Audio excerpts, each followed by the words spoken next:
Աստվածաշնչում հենց առաջին էջերից մենք Աստծուն տեսնում ենք ստեղծագործելիս, այսինքն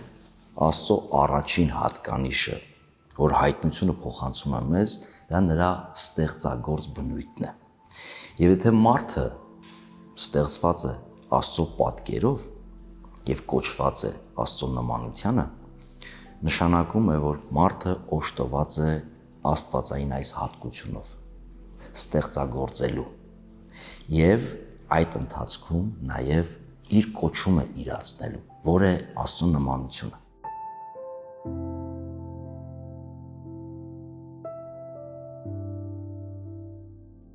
Մեր պատկերացումների մեջ շատ հաճախ կա մի թյուր իմացություն, թյուր ընկալում, որ վերաբերում է աշխատանքին։ Մեզ թվում է, թե աշխատանքը, որը շատ հաճախ այսօր տառապանք է, ինչպես գրաբար բառն է հուշում այդ իմաստով, մեղքի հետևանք է եղել։ Այսինքն աշխատանք այն պատիժների շարքում է, որին արժանացավ մարդը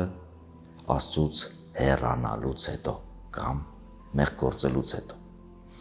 Մինչդեռ այդպես չէ ըստ Աստվածաշնչի։ Ընդհակառակը աշխատանքը տրված է մարդուն որպես կոչում, առաքելություն եւ նրա արժանապատվության անբաժանելի մաս, եթե կուզեք, օրհնություն։ Ինչը փոխվեց մեղքից հետո, հարված ստացավ նրա կյանքի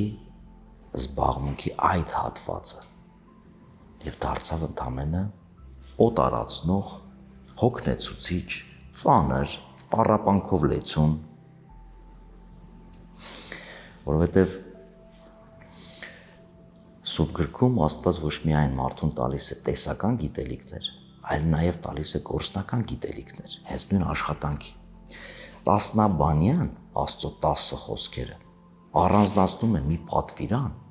որտեղ երևում է, որ Աստված ինքն էլ է աշխատում։ Երբ տրվում է հանգստի պատվիրանը Ելից գրքում, այդ պատվիրանը բացատրվում, պատճառաբանվում է արարչագործության պատմությամբ, ասում է ինչպես Աստված 6 օր արարեց եւ 7-րդ օրը հանգստացավ, այնպես էլ մարդը թող 6 օր աշխատի եւ 7-րդ օրը հանգստանա։ Օր, որը պատկանում է Աստծուն, հանգստի օրը։ Հետևաբար միակ պատվիրանն է, որտեղ մենք տեսնում ենք մարդուն եւ Աստծուն նույն կոչման առաքելության մեջ։ Մնացած պատվիրանները Աստծուն չի վերաբերում։ Բայց պատվիրանների տվչությունից առաջ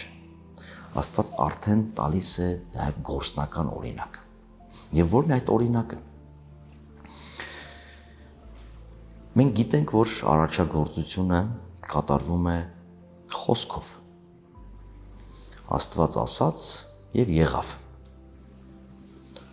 Եղիցի լույս եւ եղև լույս։ Մինչդեռ երբ ներկայացվում է դրախտի ստեղծումը, այդ բերկրության պարտեզի, Եդեմի պարտեզի ստեղծումը, օգտագործվում է բառ, որը ենթադրում է աշխատանք։ Ասում է Աստված տնկեց դրախտը կամ Եդեմի պարտեզը եւ մարդուն տեղավորեց այնտեղ, որպեսի մշակի եւ պահպանի։ Որն էր առաջի դասը, որ մարդը ստացավ Աստծուց, աշխարհընկալման կամ բանասիրության դասներ, երբ կենդանիներին անուն դրեց, այսինքն ճանաչեց իրեն շրջապատող աշխարհը, կենդանական աշխարհը հատկապես, եւ անվանադրեց։ Բուսական առումով, երբ բացատրվեց նրան, որ ամեն ծառ իր մեջ ունի սերմ, այդ սերմը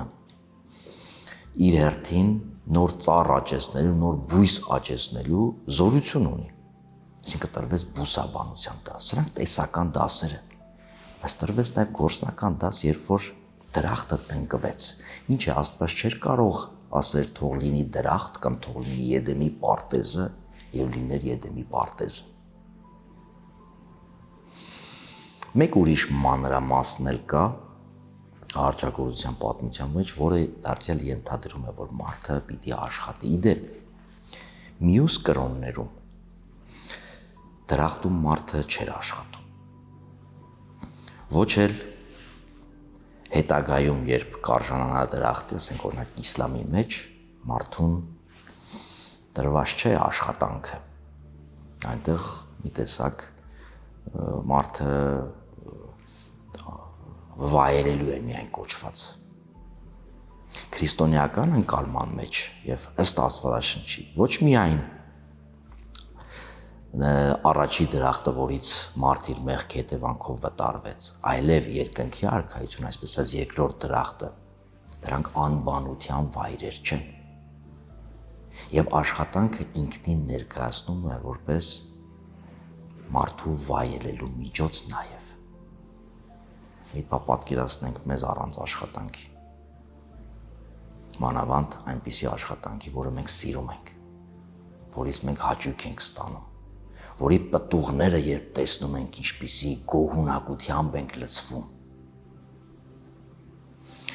Եվ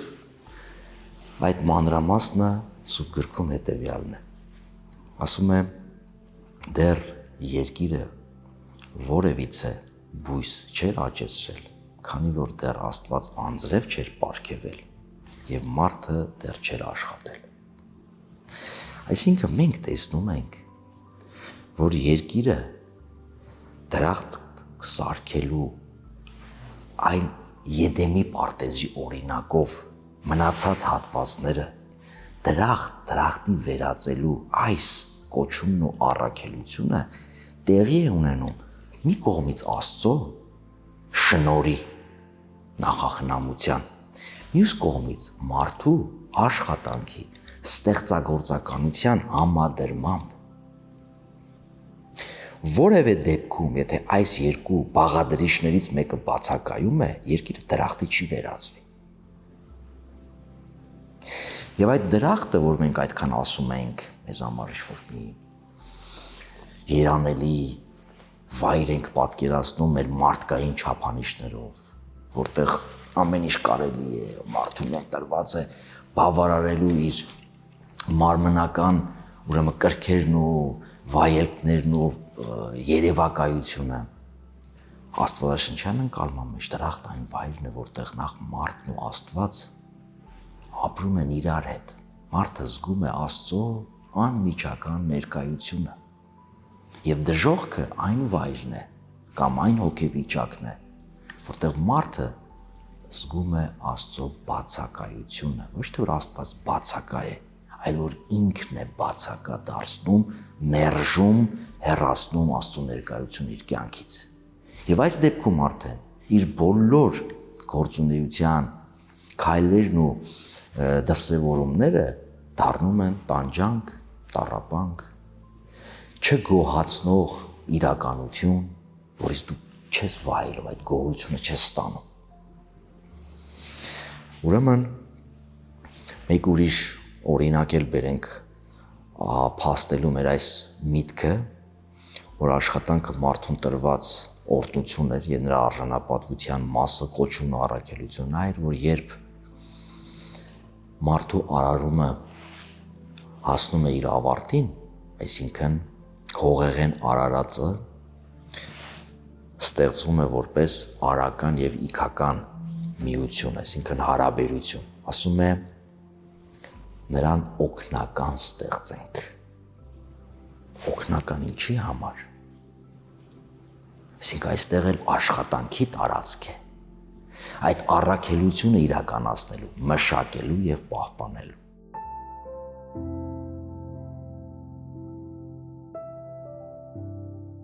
Այնինչ Աստված մարդուն տվեց, շնորհեց, կանխավճար էր։ Տվեց կյանք, հետևապես ապրելու իրավունք։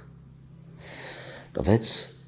խոսելու ունակություն, այսինքն խոսելու իրավունք։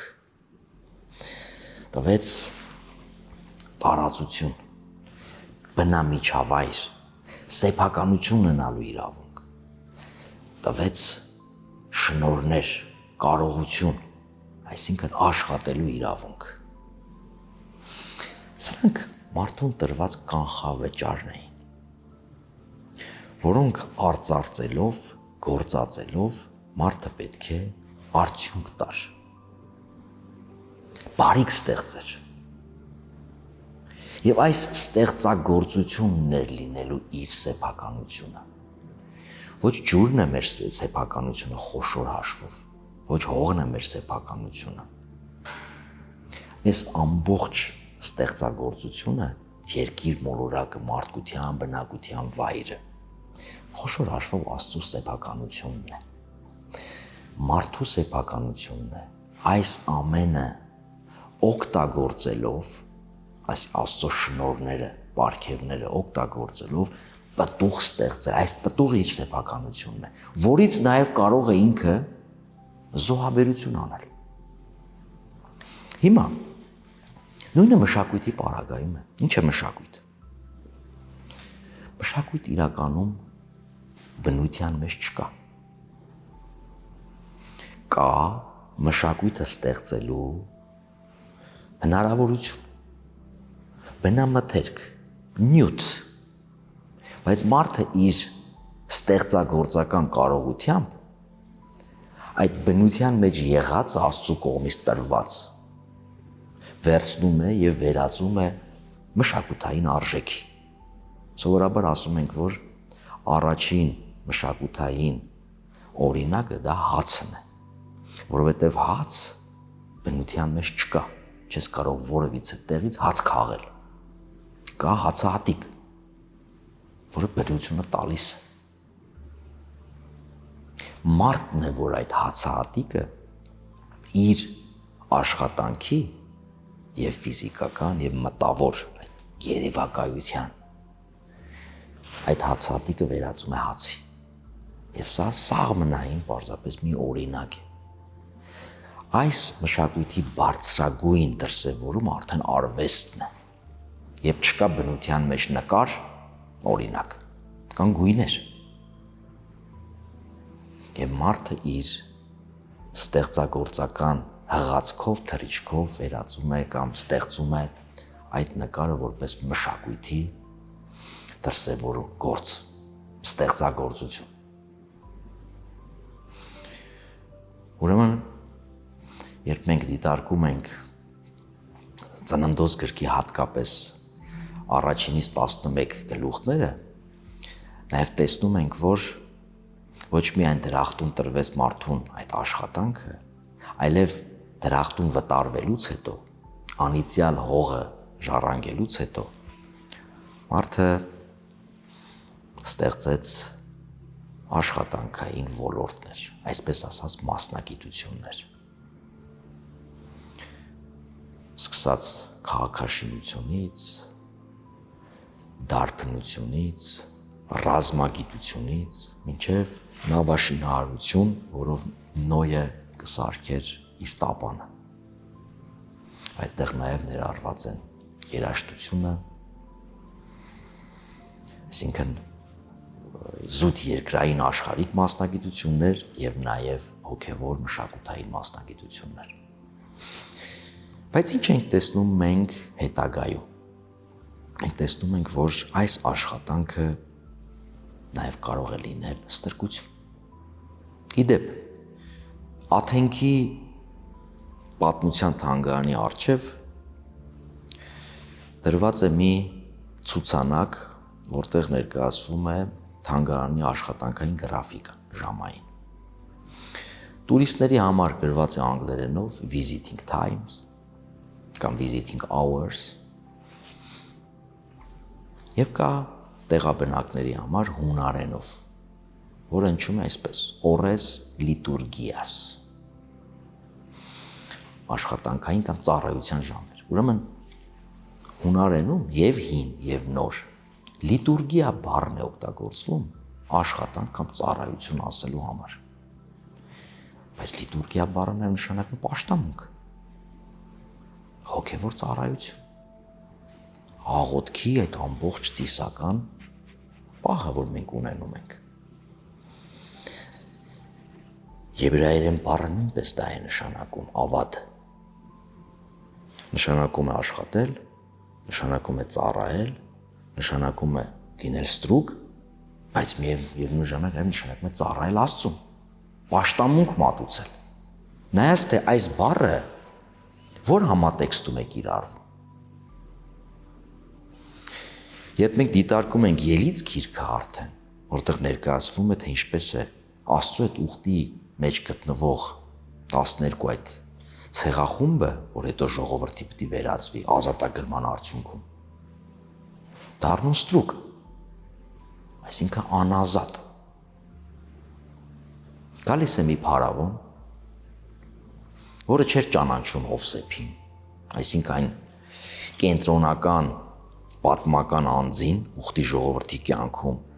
որ պատճառ էր դարձել, որ այդ 12 Հակոբի 12 զավակները եւ նրանց շառավիղները, որդիները, թոռները գնային Եգիպտոս ապրելու։ Այնտեղ ապրում էին հանգիստ, ստեղծագործում էին, աշխատում էին, բազմանում էին։ Գալիս է մի պահ, փոխվում է կառավարման համակարգը եւ վտանգ է առաջանում։ Վախ են զգում ուխտի ժողովրդից, որ գնալով բազմանում եւ ասում եք գուցե մենք պատերազմի մեջ լինենք ինչ որ մեկի հետ եւ նրանք անցնեն մեր թշնամու կողմը, կամ դուրս գալով մեր երկրից տնտեսությունը պարալիզացնեն եւ այլն։ Եվ ինչ են անում, ստրկացնում են, նշանակում են վերակացումներ, տալիս են հստակ դաշտ աշխատանքի, օրինակ ստրուկներն են կառուցում 2 քաղաք փարավոնի համար։ Բայց ինչն է այստեղ աշխատելու եւ ստրուկ լինելու այս տարբերությունը։ Երբ դու աշխատում ես, աշխատանքը ենթադրում է նախ ազատություն, երկրորդը ենթադրում է ստեղծագործականություն եւ երրորդը արժանապատվություն։ Ստրկության պարագայում, որ մենք կարդում ենք Ելից գրքում, թե ինչպես էր այդ տեղի ունենում, մենք տեսնում ենք, որ իրենք այլևս ազատություն չունեին, գործիքի էին վերածվել, աշխատում էին ենթարկվելով, նրանք չէին որոշում ինչ պիտի անեին, ինչպես պետք է անեին, երբ պետք է անեին։ Երկրորդը ստեղծագործականության վերածում, տրվում էր այն, ինչ որ պարտավոր էին անել, նրանք չէին որոշում, թե ինչպես ստեղծեն, ինչպես ստեղծագործեն, ինչպես իրեն շնորհներն օգտագործվեն։ Եվ հիմնականում